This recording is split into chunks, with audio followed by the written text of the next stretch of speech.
قلبي مشاعر أخفيها قد أشرقت الشمس عليها عن خطط لم أعبأ فيها ستكون بأيامي خرقا فحياتي قبل الحلقات تيه بضياع بشتاتي من دون نعيم الآيات نرتاد لنحفظها الحلقات.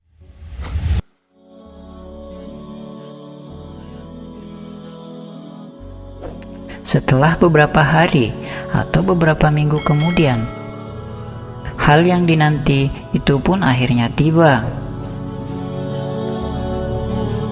Muhammad Tahir datang dan kembali di Salemo dengan maksud untuk melanjutkan studinya.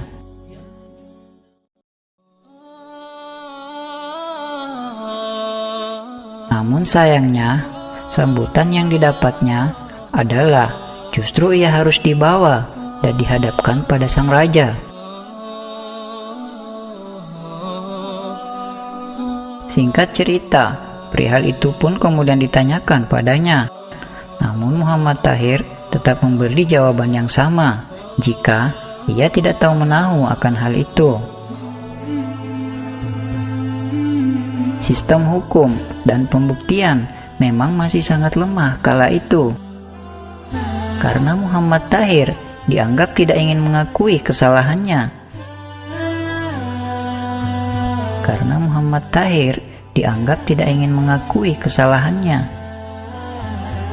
Maka sang raja pun kemudian memerintahkan pengawalnya untuk memberikan hukuman cambuk padanya.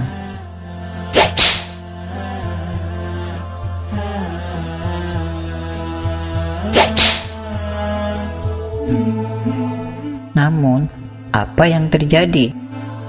Cambukan yang diarahkan padanya itu justru berbalik mengenai si penghukum atau pengawal tadi.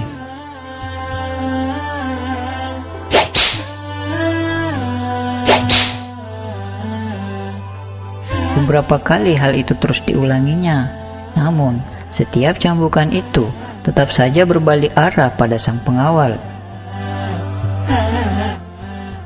Semua orang yang hadir ketika itu dibuatnya heran. Bahkan, sang raja sendiri pun merasa tak percaya akan hal yang telah disaksikannya. Sang raja kemudian memutuskan untuk melakukan dengan tangannya sendiri.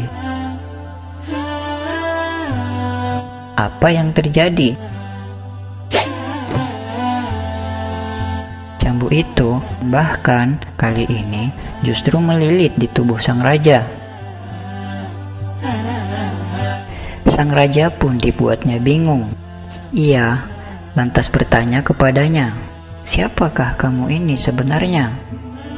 Sang raja seakan menyadari akan satu hal, jika anak ini pasti bukan orang yang biasa, tetapi adalah orang yang dijaga oleh Allah. Maka sang raja pun menghentikan hukuman itu.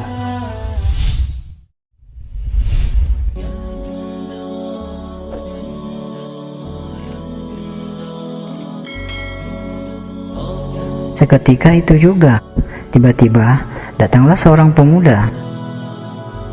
Ia menghadapkan diri dan kemudian memohon ampun pada raja. Ia mengaku jika sebetulnya dirinya adalah dalang di balik peristiwa itu. Ia kemudian menjelaskan jika ia bekerja sama dengan rekan-rekannya telah mengambil tanaman atau buah rawe dari dalam hutan dan kemudian menaruhnya ke dalam sumur. Pemuda itu tidak lain ternyata adalah anak pemilik rumah dari sumur itu sendiri. Buah rawe atau dalam bahasa Mandar disebut behuas adalah salah satu jenis tanaman yang dikenal amat gatal, terlebih lagi jika terkena air. Pemirsa, diri cahaya Islami yang beriman, semoga dari kisah ini dapat memberi hikmah dan menjadi pelajaran untuk kita semua. Sampai jumpa lagi di episode berikutnya. Wassalam.